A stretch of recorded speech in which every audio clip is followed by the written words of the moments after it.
అనకాపల్లి జిల్లా నర్సీపట్నం నియోజకవర్గం నాతవరం మండలం మన్యపురట్ల గ్రామంలో ఎస్ఐ రామారావు ఆధ్వర్యంలో గ్రామస్తులకు అవగాహన కార్యక్రమం నిర్వహించడం జరిగింది.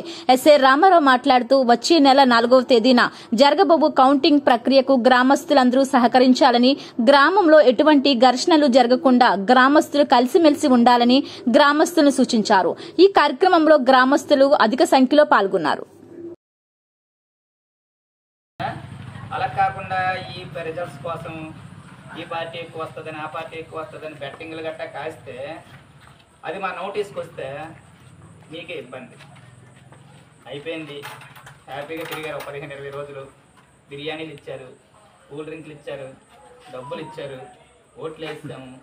గెలిచింది మీరు కాదు, ఓడిపోయింది కూడా మీరు కాదు. నా దగ్గర అంత మిగిలింది, మీ దగ్గర అంత మిగిలింది లెక్కెట్టుకుంటాను. కానీ గొడవలు వచ్చేటప్పుడు కేసులు ఎవరి మీద కడతాను? మేము సామాన్య ప్రజల మీద కడుతున్నాం. ఈ కేసులు ఎలాగుంటాయంటే కొన్ని పర్వాలేదు కదా, ముద్రలు గట్ట కేసులు కట్టించుకుంటే బాధ లేదు. కానీ వయసు వాళ్ళు వచ్చేస్తున్నారు పగూరులో, కుర్రోళ్ళు అంటారు. వాళ్ళకి ఏంటి అప్పటి వరకు పార్టీ జెండాలు రంగులే కనబడతాయి. ఒకసారి కేసు కట్టిన తర్వాత ఆ రంగులు మరి ఉండవు.